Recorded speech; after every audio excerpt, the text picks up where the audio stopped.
Hello, everyone, and welcome to Heart and Hand, the Rangers podcast. My name is David Edgar. I am your host, and I'm joined this week to go through the disappointing, perplexing, annoying, frustrating draw at Pittodrie by David Marshall. Hello, David. How you doing, mate? Yeah, that sums it up perfectly. End the show. That was a good one. Cheers, folks. Yeah, I obviously, folks, we watched the game, of course, same as you, and then I'll go back the next day with hopefully a calmer head and watch it back, and you can usually get a few things out of it that were not visible, not the first in your or foremost in your mind when you were watching it live because of the tension waiting on the result. But this has been quite a strange game for me, having watched it back, because Rangers weren't terrible. We weren't as good as we want to be, but we weren't terrible. We created chances. Should have, with the quality of chances that we had, we should have won the game, but obviously we didn't. But it's you can balance in your head. You can say, well, you're not going to win every game in a season. We understand that. If you can't win away from home, you make sure you don't lose, all of that kind of stuff. And in the course of a normal title race, that'll happen. You'll drop points here and there. But it, again, looming in the background, Dave, is a sense of, yeah, but this is what they do. Whenever there's a chance to cut the gap, we've seen this core group of players do this so often. So it's not really about the game in isolation. I think the sense of frustration No. that we're all feeling comes from. I think it's more to do with that sense of, yeah, but we can't trust them to show up when it really, really matters. Because look, someone pointed out, I think our record at Pittodrie is 17 wins at 37 since 2000. Right now, clearly, whether or not we agree that it should be, Aberdeen can be, because there's some great managers in there, by the way, and some really good sides in since 2000. And it kind of shows you're not going to win every game. You're going to drop points here and there. I get that, but it is just this sense of, yeah, but we know whenever an opportunity comes to pile a bit of pressure on, they fall short. Yeah, that's it for me. I put this in Twitter after the game. The story of this season is a Celtic who are almost absolutely choking at the bit to rip themselves apart. And every opportunity we've had to put pressure on them, we've let them off. Time and time and again. The fact that Celtic are still sitting, so far clear at this point, it's not so much that we can't make it up, but still, I'd rather be in their position in terms of points on the table. The fact that we've allowed that to happen is, madness when you consider everything that's going on over there. And the reason it's happened is because results like yesterday, days like yesterday. And yeah, as disappointing as it was just so typical and predictable. We've seen this happen before. You talk about there, David, the record against Aberdeen since 2000.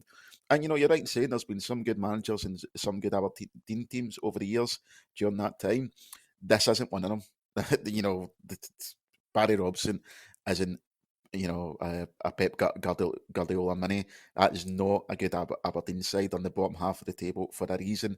We should be going there and beating them quite comfortably. It's the same team that an average Celtic side turned over easily at home, right enough, but still, it's just every time as soon as that first goal went in yesterday, you just knew it was like it's going to be another one of those days today. Yeah, I think for me the frustrating thing was that there are days I've seen us go up there and be rubbish and they'll be able to string two passes together. It wasn't like that yesterday. Yeah, they could have done better with quite a few decent positions, but the chances were made. They just weren't buried. And Yep. I think that someone pointed out in that 6-0 victory, Celtic had 16 shots and scored 6. Rangers had 15 and scored 1 from a Yep. penalty. And that has been, I think, our Achilles heel, our Achilles whole fucking leg, really, for the last couple of seasons. And of course, the spending in the summer was meant to rectify that. It hasn't. I mean, No. categorically has not, as we all know now. And I think we've all accepted that there was money just completely set on fire in the summer. Again, trying to be balanced here. And I had my kind of rant and rave yesterday on our post-match show when, the disappointment is really vivid. So if those of you who want to listen to a man having a right good moan, then that's the one for you. Try to be a wee bit more reflective on our flagship here.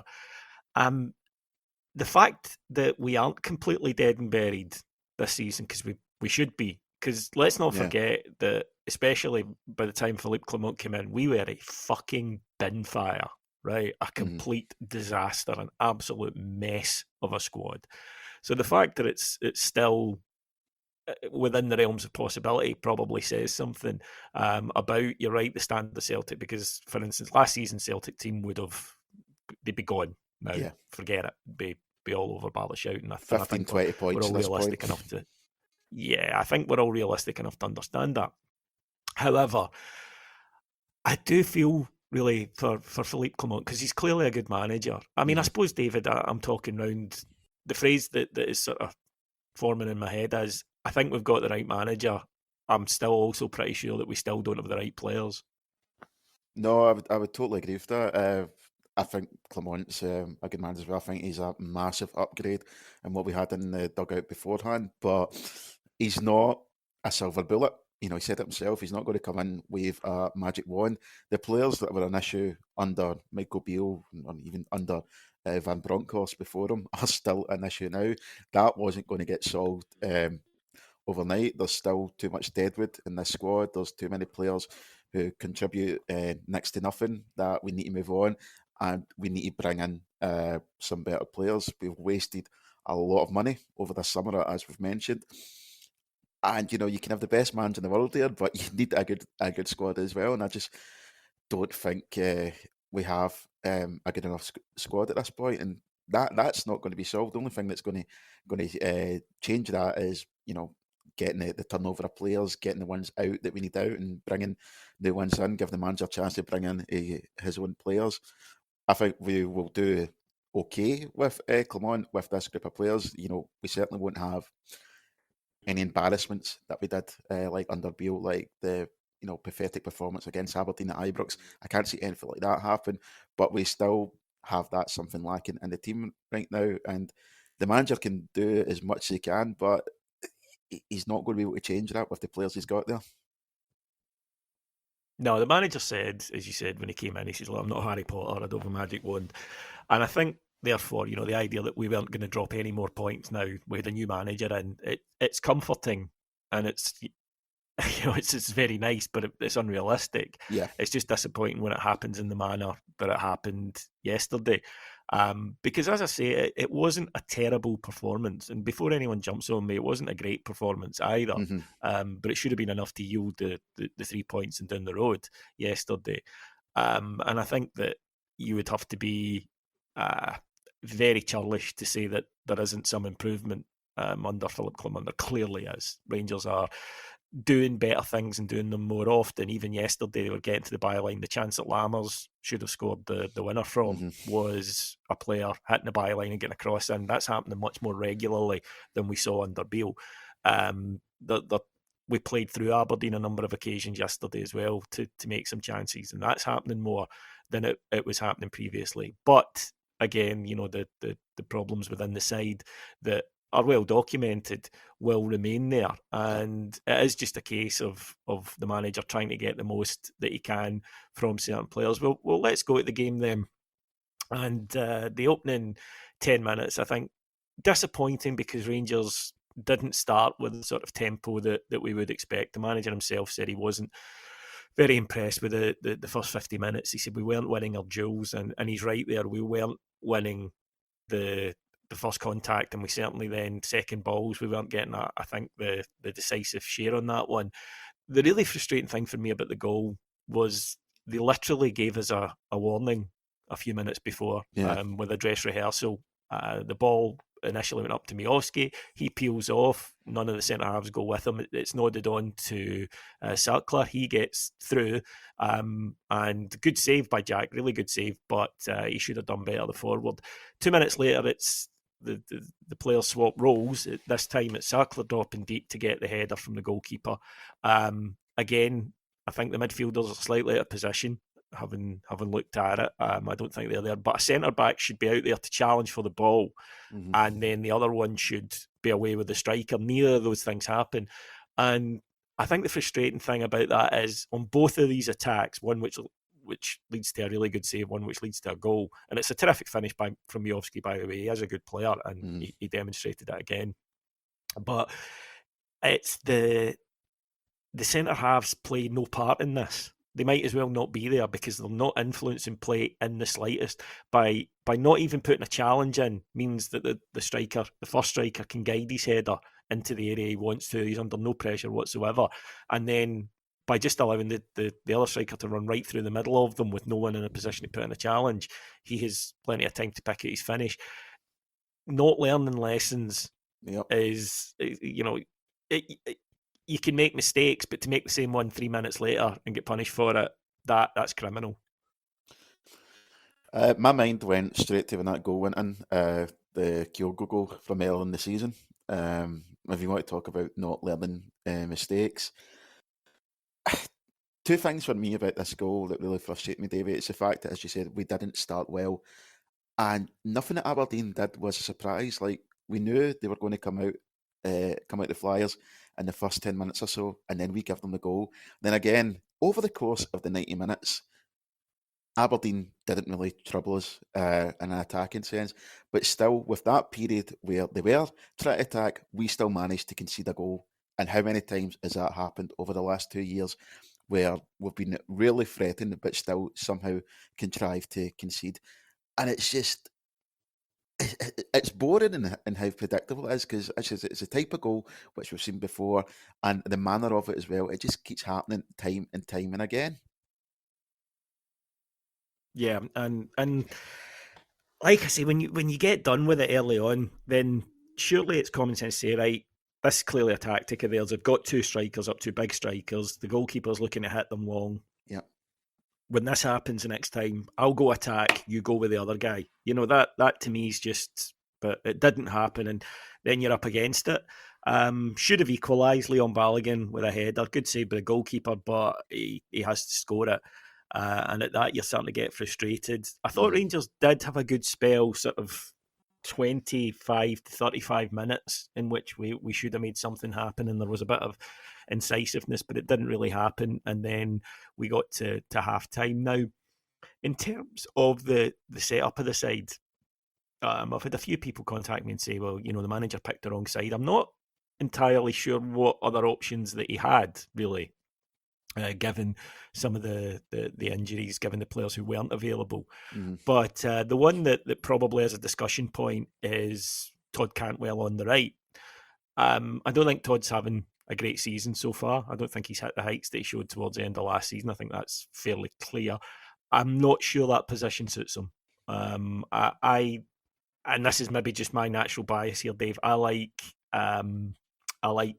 speed on the wings. I like the more direct player. But then it's balanced by our colleague Martin Ramsey says, well, yes, but in matches like that, you need guys who can unpick a team. So it's better to have a balance of have a Cantwell-like player on one wing and a Sima or a Matondo on the other. What's your thoughts?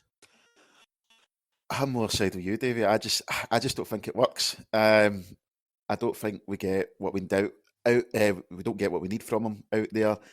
I don't think I can't think he must enjoy playing out there. I think if we're going to play Cantwell, it has to be from the middle of the park in the role that Tom Lawrence is playing, which is going to come to an interesting argument itself, because I'm not sure at this point, when they're both fit and at their best, who the better player is at this point. So that's going to be an issue for the manager at some point.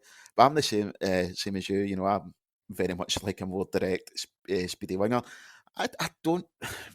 I'm not really sure if having two of those type of players in that game yesterday was going to be an issue.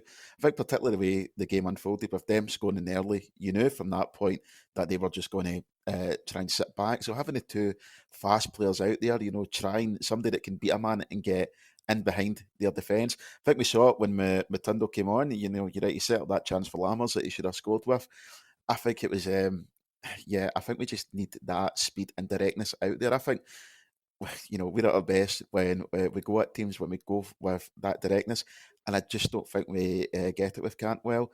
I can understand, the point that Martin would make about why he's out there, but I'm not really sure if it's needed, to be honest, and I think it hinders us more than anything else.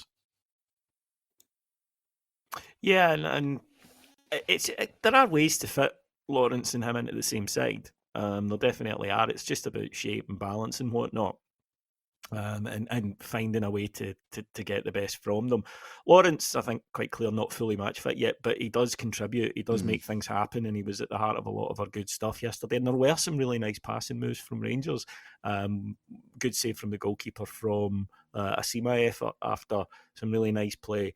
But into the second half, and then Rangers did take control of the match. Now, you could argue Aberdeen were sitting back, but I really don't think Aberdeen's tactic was to sit and try and hold a 1-0 for 45 minutes.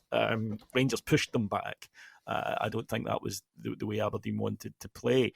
And I think the Rangers did get a grip in the middle of the park. What did you think of Cifuentes' performance? Because I saw online a fair bit of criticism of him. I have to say, I didn't think he was bad. He won the ball back quite a lot. I can't remember any real glaring mistakes. And again, it's the thing about a boy coming in, who's not had a good start, coming in for a first start in a while. I think if you're expecting, a 9 out of 10 performance, Mm. it's unlikely, but I didn't think he did badly. I'd probably say he was okay. I wouldn't go any further than that, or any lower than that. Really, I thought he did fine. I thought at times his passing was a bit sloppy, but overall, I think he did enough of a job. But I'll be honest, I'm still not totally convinced on the guy. I think he does need to offer a wee bit more, but I think there was worse players out there than him at the weekend. Yeah, I think though, because as you say, he hasn't really impressed in his time here, Yeah, we know what it's like. that Some people have he'll be already a made their focus mind for up. that sort of thing. Yeah, well, exactly. And I think there are a couple of players who that's valid on, by the way, and we'll come Yes, to that. But yes, yes. But we will come to that. But Rangers now dominant, and I think really between sort of 65 and 80 was when Rangers should have really won this game. We've hit the bar twice, a spectacular effort from Lawrence, and then again, Balogun with a header, and again, I'm maybe being picky on this. The first one, by the way, he's got to score. He really has to score because hmm he can decide where to put the ball. The keeper shouldn't be a factor in it. This one's a bit more difficult, but again, I still think he should be getting it. I still think he should be scoring. He's good in the air. He's good enough to put that one away. And I must admit, I did think after that a wee bit of wind went out of Rangers' sails when the second one hit the bar, Dave. I began to get the sense of they don't think this is going to happen today. No, I certainly, I certainly didn't. It was, at that point looking like just to be one of those days, like nothing's coming off and in front of goal. I think his first chance you talk about there, as you say, he's in total control there, and he puts his header right at the goalkeeper. I mean, you can say it's a good save, but the keeper needs to go out his way not to save it.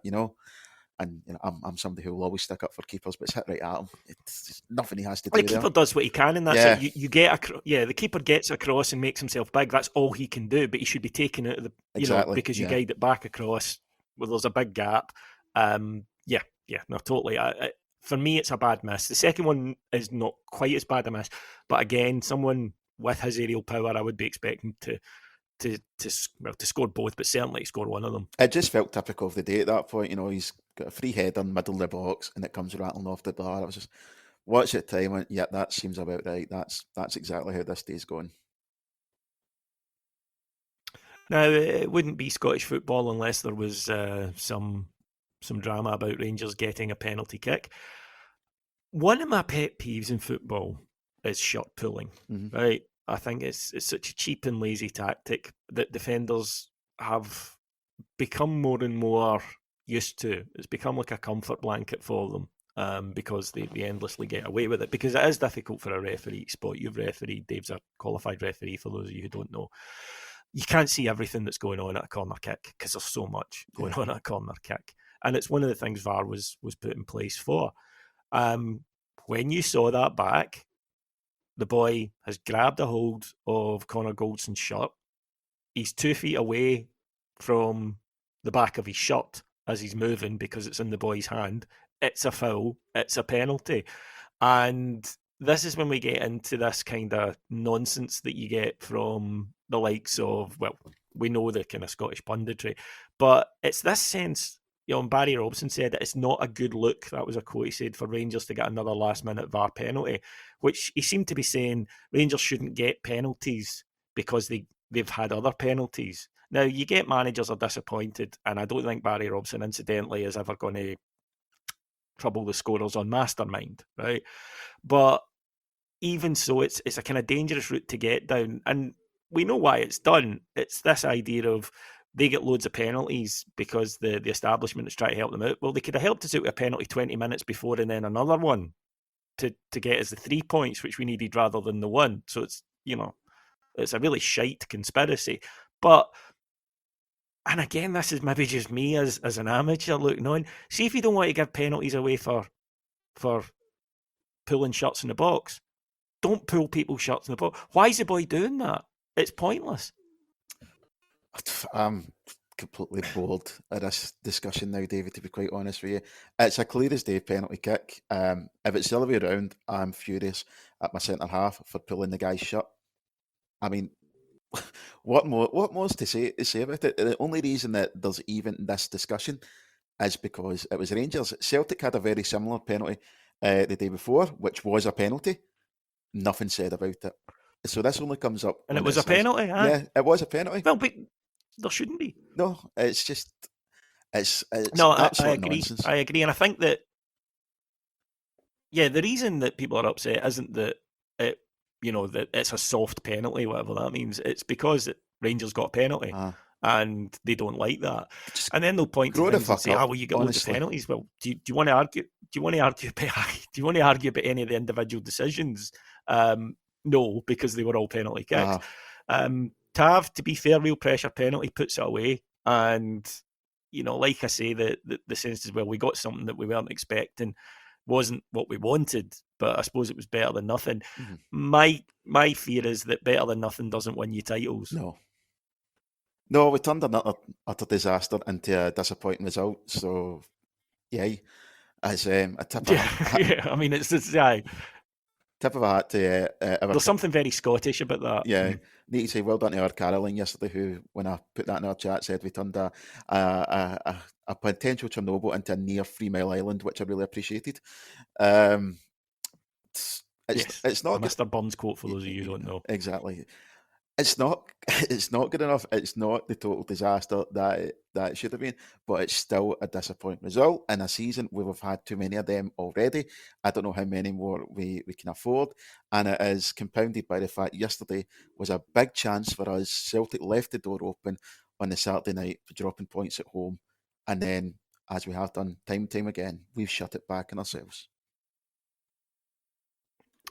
So, all of that said, we need to then look at the I think the situation with a little bit of overview, which is difficult, because we're all fans and we're so committed and passionate about it. And the issue, I think, is pretty starkly illustrated by the fact that we've got our £4.5 million summer signing on the bench striker who doesn't get on when we're chasing a game because the manager doesn't believe, and I think understandably so, that he's going to do anything. So therefore, he doesn't put him on. He'd rather have a tiring Danilo up front. Danilo didn't have his best game yesterday, but I still agree with him. So there straight away is an issue. He brings Lammers on, and Lammers kind of does what Lammers does, which is gets himself into a couple of good positions and doesn't take the chances. And that has been a big issue. These two guys are not going to cut it. I hate picking on people because they are human beings at the end of the day, Dave. But we really have to look to cut our losses in January on these two. Yeah, I think if Dessers came on yesterday when we were 1-0 down, I would have been joining you in your sick bed, to be quite frank. That would not been good for anyone's health. Because for either of us, no, for anyone with any Rangers leanings, the guy's just not good enough. He's not going to cut it. Complete waste of money, which is not his fault. It's not his fault for what we paid for him. That's on the previous manager and whoever sanctioned us, sanctioned him to be able to pay that amount for that guy. We need to get rid of him. Lammers, do you know? I did feel a bit sorry for Lammers yesterday because the guy's not good enough. We know that. And he had a Lammers moment. But I did see a tweet on Twitter that made me think. Well, somebody said that the guy who played 10 minutes is getting more stick than the ones that played 90 minutes, which I think's fair. I think there's players who played that game, the whole of it, who deserve more criticism than Lammers did on the whole. But it was just so typical of him. When Matundo does great to create that chance, and then did you really think he was going to score it? I can't say I did. No, I didn't. And incidentally, I thought Matondo looked bright when he came on. You Yep. mentioned that earlier. I think he has definitely shown something. I'm looking forward to getting him back into the side and seeing what he can deliver. So we go back to then, as I say, the stuff that we started the pod with, which is the kind of two, the logical point and the feelings point. The logical point is, look, it's a point away from home. We weren't at our best. We take it. We'll move on. We keep going. And under normal circumstances, I think everyone would agree with that. I've been up at Pittodrie when Walter was there, and we've been absolutely shite. Right? It can happen, and you go on, and you're still successful. But it is this balance between, yeah, but we know what this squad is like. Yep. And I mentioned that to someone, and he said, well, there's a lot of different players in the squad, which is true. So then you go back to, well, the core group who've been there for a while. And by that, we're talking Tavernier, Goldson, Jack, Barisic, etc. For me, I think that, with the exception of probably Tav, who I think cops a lot of blame undeservedly at times, and I'm bad for it myself with the old FFS Tav, but again, steps up, puts a penalty away. Christ knows where we'd be with him with his goals this season alone, for example, when I think most people would agree he's not had his best season, but he still contributes. But I think Barisic, I was very frustrated with yesterday. He wasn't to blame for the goal. He didn't do anything that caused massive problems defensively. But it's now just so conditioned in him that he turns back. And there were 3 or 4 times where I noticed, because I was kind of looking for it when I watched it back, teammates getting on to him about it. Butland did, obviously, and that was the one people saw. But then there were other players, I've made a run, and it's just automatic. He doesn't even think about playing the ball forward. He gets the ball and he turns and he breaks up he slows down so many attacks. It's just who he is now. Whatever's happened to him, we've known over the years that Borna has ups and downs and confidence issues at times, and now he has I think become this risk averse player, which when you're attacking isn't massively useful to us. Jack has been playing really well, but then goes off with Scotland, plays 5 minutes, comes back injured. And you can't rely on him. It's that simple. And people have said, the manager spoke about it yesterday after the match, Dave, where he said, well, we'll need to have a conversation with Ryan about it. Ryan Jack's out of contract at the end of the season. It's not going to be renewed, in my opinion. And Scotland are going to the Euros. He's not going to quit Scotland. So I think you just have this situation that isn't going to be resolved until the summer, when I think it's now probably inevitable that he leaves. Yeah, and I think he should, to be honest, because we can't rely on him. So what's the point of having him? This is, I can't believe though we're sitting here at the end of 2023, nearly into 2024, and we're still having the same conversations about Ryan Jack and Borna Barisic, etc., that we've been having for years. Borna, I was talking about people making their mind up on players. He's one that I've had my mind made up on for some time. I am just done with the guy because I can't watch him do that time and time and again, David, getting in good positions, players making good runs, and he just turns back on himself every time.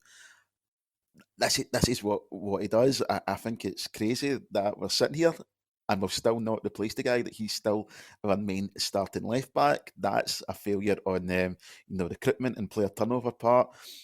And we're going to have these same discussions about these same players time and time again till we move them on. We've kept certain players for far too long. I would agree with you, by the way, as well. Tav is one of my, lowest worries, because Tav contributes. Regardless whatever else he does, he contributes and he steps up time and time again. I'd be more worried about the players who don't do that. And I think Barisic is one of them. I think, Ryan Jack, is winning because we can't rely on him. He's out far more often Yeah, than he's Jack's available to frustrating because us. he plays Yeah, well when he's there. He's just but it's not Jack, used to his that's why 3 Jack's games out of 10. frustrating. You know, But that's I mean, yeah, and see in terms of like you know what's coming. He goes away with Scotland, and people joked he'll come back injured, and he comes back uh-huh. injured, and that to me is at the point when you have to go, nah. But he's not going to quit Scotland. They're going to the Euros. He's going to want to play in that. He's going to want to go. So for another 6 months potentially at Rangers, when the manager might say, right, and probably will, thanks very much, goodbye. He's not going to sacrifice that. I don't think, and few players would. I think regardless, if he turned around the morning and said, right, I'm quitting Scotland, understand, he's he's still going to have these injury worries. I don't think that takes away his our inability That's fair. to rely on him. He's still going to get injured if that's just played for Rangers 3 games a week. These niggling injuries aren't going to go away from him. This is just something that's a part of him. I think it's past time to cut our losses with him, but come this summer, yeah, we just need to shake hands, say thanks very much for everything you've done, but it's best for both of us if we move on now. So Philippe Clement, possibly a wee bit a victim of his own success style thing, because he's done so well since he came in, or Rangers have been doing so much better since he came in. Not simply by results. Beale came in and got results, but Rangers have been better to watch. We've been enjoyable. There's been a sense of moving forward. He always said, realistically, look, we're not going to win every single match.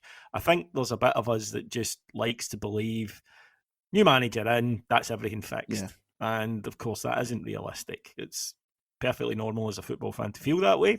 It's the hope that kills you. But, he was right about that.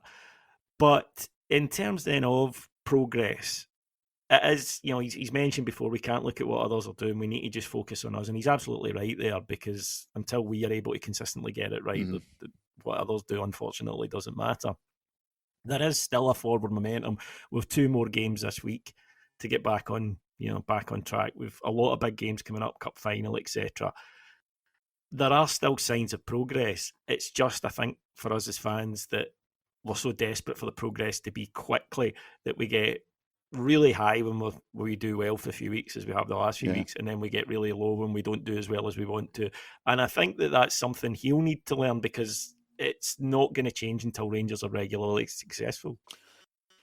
That's the thing, isn't it? If you're at Rangers, we want to win, and we want to win now. We are not patient. And as a Rangers fan, David, I don't make any apologies for that. For not being patient, I think you're right. The manager, if he doesn't understand that already, he's going to have to. It's very much a case of, what have you done for me lately? And you're, as you say, you're up in cloud 9 1 week, and then you're at a crisis and a disaster the next week. That's the nature of the job. I still think in the long run, I think Clement will be absolutely fine with us. I think we've got a good chance of being successful with them. This season, though, the way it's going to pan out, because we do have those issues with the squad, I think at times it's going to be frustrating. I'm not really sure we're going to be where we want to be or where we'd like to be this season, just because there's still some really poor elements in that squad. But the manager's going to have to deal with that himself. There's going to be times where it's going to be hard for him, because the reactions are so polarizing at times. But that's the nature of being a Rangers manager, and yeah, he doesn't know that now. He's going to learn it very soon. Yeah, absolutely. And again, he's still newish in the job, and I think that you'll get to know the players through. He said it himself, through adversity as well as good times. When everyone's playing well and the team's firing, that's one thing. How do you get on? And I know we refer back to him a lot, but it was true, because Walter was a master of, right, we weren't at our best today, but we'll get points. And that is what you need to do. And this Rangers team haven't consistently shown over the years that they can do that. And that's why they haven't won as much as we would have liked them to. Right then, folks, that will do us for today on the flagship show. Cammy will be back with Heart Hand Extra later in the week, where he will review the Aris game. still a good opportunity there to get through the group, and with a game to spare as well. So a big game on Thursday, and then of course he'll preview the St Mirren match next Sunday. You can come and see us Heart and Hand live at Edmiston House on Friday night, December the 1st, with our special guest Mark Haitley. Just to let you know the show times for this, the doors are at 7.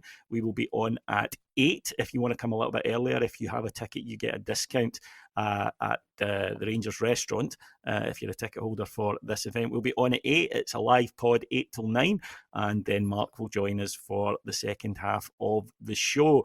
You can buy tickets, go to edmistonhouse.co.uk. We're almost sold out, thankfully, but there are a few still left, so come along. It will help your wonderful Rangers 4 days. Think about that. A game at Ibrox on the Thursday, us on the Friday. You can recover on the Saturday and then back up for it on the Sunday. So loads to look forward to there.